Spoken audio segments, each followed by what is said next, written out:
ስለ ዴቢት ክሬዲት እንግዲህ አይተናል እና አሁን ዴቢት ክሬዲት ላይ የተማረው ትልቁ ነገር ምንድን ነው? ያው መዝገብ አያያዝ ነው።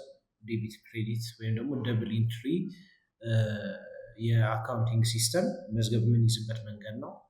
እሱ ላይ የተማራው ነገር ምንድን ነው? በአንድ ትራንዛክሽን ነሰርሊ ሁለት ትራንዛክሽኖች እንደሚያሳይ ነው ያየ ነው ማለት ነው። በአሴት አካውንቶቻችን አፌክት ሲደረጉ አት ዘ ሴም ታይም ደግሞ ኢንካም አካውንታችንም አፌክት ይደረጋል። ላያቢሊቲ አካውንታችን አፌክት ሲደረግ የአሴት አካውንታችን አፌክት ይደረጋል እያልን በተለያዩ ኤግዛምፕሎች አይተናል ማለት ነው። በዴቢት እና በክሬዲት ሳይድ ያሉት ደግሞ መጨረሻ ላይ እኩል መምጣት አለባቸው። ቶታላቸው እኩል መምጣት ያለበት ምክንያት ደግሞ ምንድን ነው? የአካውንቲንግ ኢኩዌዥን ለማክበር ማለት ነው። የአካውንቲንግ ኢኩዌዥን ደግሞ ምንድን ነው? ዴቢት ሁሌም ከክሬዲት ጋር እኩል መሆን አለበት። ኢን አዲሽን አሴት ኢኳልስ ላያቢሊቲ ፕላስ ኢኩዊቲ የሚባለውን የአካውንቲንግ ህግ ደግሞ ማክበር አለብን ማለት ነው። ዴቢት ክሬዲትን አሁን በደንብ ስላየ ነው። ከዛ በፊትም ደግሞ ቻርት ኦፍ አካውንት በደንብ በግልጽ ስላየ ነው። ፋይናንሻል ስቴትመንት ፕሪፓሬሽን በፊት ስለምን ማወቅ አለብን? ስለ ትራያል ባላንስ የምትባል ደግሞ አንድ ማይነር የሆነች ስቴፕ አለች። ትራያል ባላንስ እና ትራያል ባላንስ ምን ማለት ነው? ከፋይናንሻል ስቴትመንት በፊት ማረጋገጥ ያለብን ለማረጋገጫ የምንጠቀመው የሌጀር አይነት የመዝገብ አይነት ነው ማለት ነው። ትራያል ባላንስ ቤዚክሊ ምንድን ነው? እስካሁን የመዘገብነው ዴቢት እና ክሬዲት ትክክለኛ እንደሆነ ምንም አይነት ስህተቶች እንዳልፈጠርን የምናረጋግጥበት የፋይናንሻል መዝገብ ወይም ደግሞ የፋይናንሻል ሌጀር አይነት ነው ማለት ነው። እንግዲህ በአንድ ዓመት ውስጥ ብዙ ትራንዛክሽኖች ይካሄዳሉ። በአንድ ዓመት ውስጥ በጣም ብዙ ትራንዛክሽኖች ከተካሄዱ በኋላ የዓመቱን ሙሉ ትራንዛክሽኖች የእያንዳንዱን አካውንት ማለት ነው ቁልፍ የሚባሉት አካውንቶች ምንድናቸው? የአሴት አካውንቶቻችን፣ የላያቢሊቲ፣ የኢኩዊቲ፣ የሬቨኒው እና የኢንካም አካውንቶቻችን ፕሮፐር እንደተመዘገቡ ኮንሶሊዴት ያደርጓል ማለት መዝገቡ የየዕለቱ ከሆነ በኋላ የዓመቱን ሰብሰብ አድርጎ ደምሮት በዴቢት ሳይዶቻችን እኒህ አካውንቶች አሉ፣ በክሬዲት ሳይዶቻችን እኒህ አካውንቶቻችን አሉ፣ ድምራቸው ደግሞ እኩል ነው፣ የሰራነው ስህተት የለም የሚለውን ነገር የሚያረጋግጥልን ቤዚክሊ ትራያል ባላንስ ነው ማለት ነው። ፋይናንሻል ስቴትመንት ጀነሬት ከማድረጋችን በፊት በፔችትሪ ሶፍትዌር ወይም በኩዊክ ቡክስ ትራያል ባላንሳችንን መጀመሪያ ማየት ይጠበቅብናል። አለበለዚያ ፋይናንሻል ስቴትመንታችን ስህተት ሊኖረው ይችላል ማለት ነው። ምንድን ነው የሚይዘው ትራያል ባላንስ? እንዳልነው ቁልፍ ነገሮቹን አካውንቶቹን በኮንሶሊዴት አድርጎ ሰብሰብ አድርጎ ይይዘዋል። በስፔሲፊክ ዴቶቹን እንትን ይለናል። የስፔሲፊክ ዴቶቹን ማስቀመጥ አለብን። በዛ መሰረት ደግሞ ምን ያሳየናል? ኢረሮች ካሉ ያሳየናል ማለት ነው። አሁን ለምሳሌ አንድ የትራያል ባላንስ ኤግዛምፕል ይሄንን ይመስላል። አሁን የአንድ ዓመት ትራያል ባላንስ ነው ብለን ኮንሲደር እናደርጋለን። አሁን እዚች ጋር ካሽ አካውንት ይለና ዴቢት 50 ሺህ ይላል። ይህ አሁን ምንድን ነው? ትራያል ባላንሱ እንዳልነው የየዕለቱ ትራንዛክሽኖች ወደ ዓመት ተቀይሮ ስለሆነ እቺ 50 ሺህ ብር 50 ትራንዛክሽን ልትሆን ትችላለች ማለት ነው። ያንን 50 ትራንዛክሽን አክቹዋሊ ወደ ካሽ የተቀየረውን እንትን ያደርጓል፣ ይሰበስባል ማለት ነው። ተደምሮ ይሰበሰባል። ከዛም በኋላ ትራያል ባላንስ ላይ ሪፍሌክት ያደርግልናል ማለት ነው። ስለዚህ ዴቢት ክሬዲታችን ላይ እንዳለ የተደመረው እዚች 50 ዴቢት ክሬዲታችን ላይ የተደመረው ትራያል ባላንሳችን ላይ እዚች ጋር ይመጣልናል ማለት ነው። ከዛም እዚህ ጋር አካውንት ሪሲቨብሎችን ወጥቶ ገብቶ ተቀናንሶ ሄዶ ዓመቱ መጨረሻ ላይ ያለው ባላንስ 20 ሺህ ብር እንደሆነ እዚህ ጋር ያሳየናል ማለት ነው።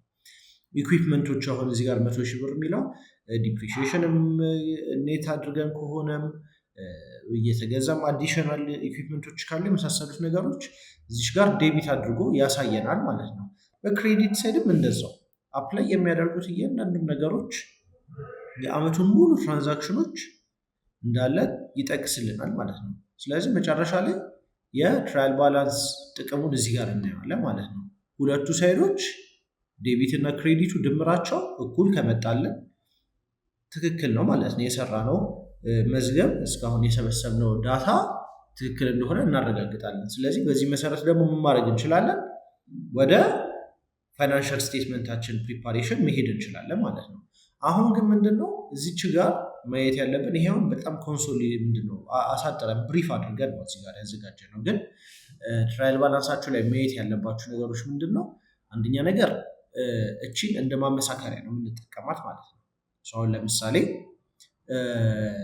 እዚህ ጋር 20 ሺህ ብር አካውንትስ ሪሲቨብል ይላል አይደለ? ይሄ ኢንዲንግ ባላንሱ ነው። እቺ 20 ሺህ ብር እንዴት እንደመጣች መጨረሻ ላይ ማየት ይጠበቅብናል።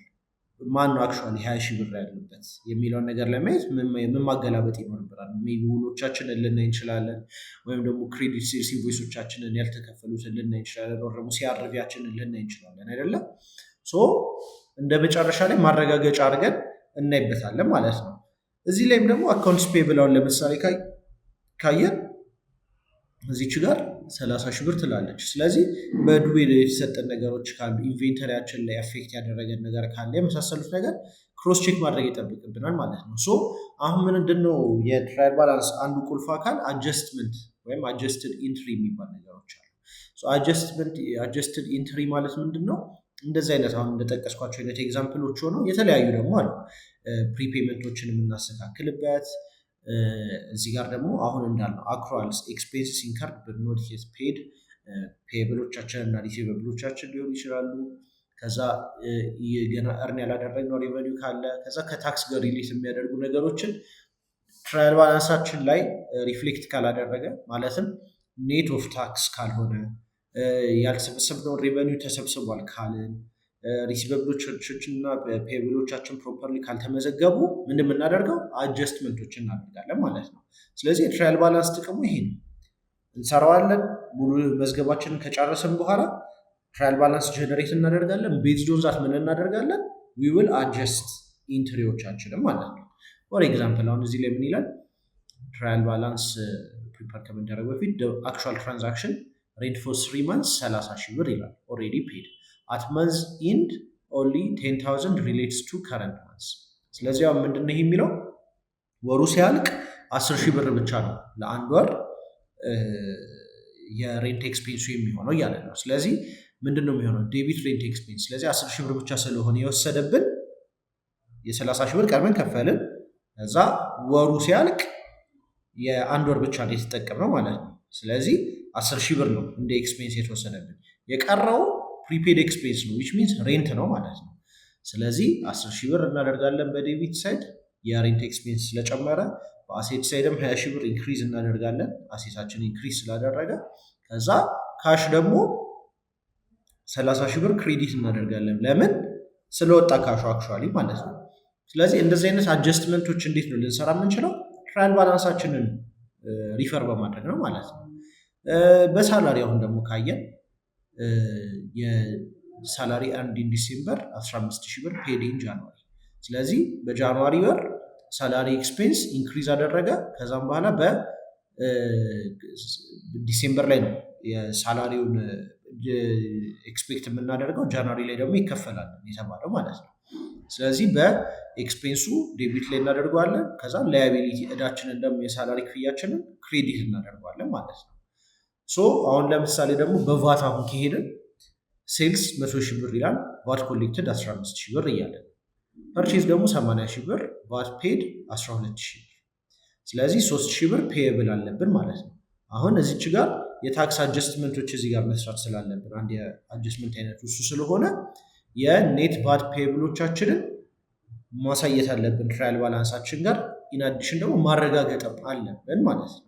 ስለዚህ ሲምፕል ኮንሰፕት ነው ያለው ትራያል ባላንስ። ሚስ አናደርገውም። በተለይ ትራንዛክሽኖቻችንን በደንብ የምናውቅ ከሆነ ግልጽ የሚሆንልን ከሆነ በደንብ የምናውቀው ከሆነ ከስር ከስር የምንከታተለው ከሆነ ሌጀራችንን እንመዘግባለን። ከዛም በኋላ ትራያል ባላንሳችንን እናወጣለን። ትራያል ባላንስ አወጣጡን የመሳሰሉት ነገሮች ምን ላይ ነው የምናየው? የፒሽሪ አካውንቲንግ ሶፍትዌር አጠቃቀም ላይ እናያለን። ያው እንደዚህ አይነት ነገሮች በሶፍትዌር ነው መሰራት ያለባቸው እንጂ በኤክሴል እና በማኑዋሊ መስራት የምንችላቸው ነገሮች አይደሉም። በኤክሴል ምናልባት መስራት የምንችለው ዴቢት ክሬዲትን ነው። እሱም አትሰም ፖይንት ኮንፊውዝ ያደርገናል። ከዛ ውጭ ያው ኢንካም ስቴትመንት እና ካሽ ፍሎ ስቴትመንት በኤክሴል መስራት እንችላለን። ባላንስ ሺት ደግሞ በሶፍትዌር መስራት ያለብን ነገር ነው ማለት ነው። አለበለዚያ ያው ትንሽ ኮንፊውዝ ስለሚያደርገን አሁን እቺ ትራያል ባላንስም በሶፍትዌር መሰራት ያለባት ነገር ነች። አንድ ሁለተኛ ነገር ደግሞ ኦቨርኦል ጥቅሙ ምንድን ነው? የኢንትሪዎቻችንን ለማረጋገጥ ትክክል እንደሆኑ ለማወቅ ኤኒ አጀስትመንቶች ሜክ ማድረግ ካለብን እንድናውቅ ይረዳናል። ከዛ ውጪ ችግር ካለበት ዊል አጀስትድ ኢንትሪዎች እናደርጋለን። ከዛም በኋላ ፋይናሊ ምን እናደርጋለን? ፋይናንሻል ስቴትመንታችንን ፕሪፔር ማድረግ እንችላለን። ኢንካም ስቴትመንት፣ ባላንስ ሺት እና ካሽ ፍሎ ስቴትመንትን ጀነሬት ማድረግ እንችላለን ማለት ነው።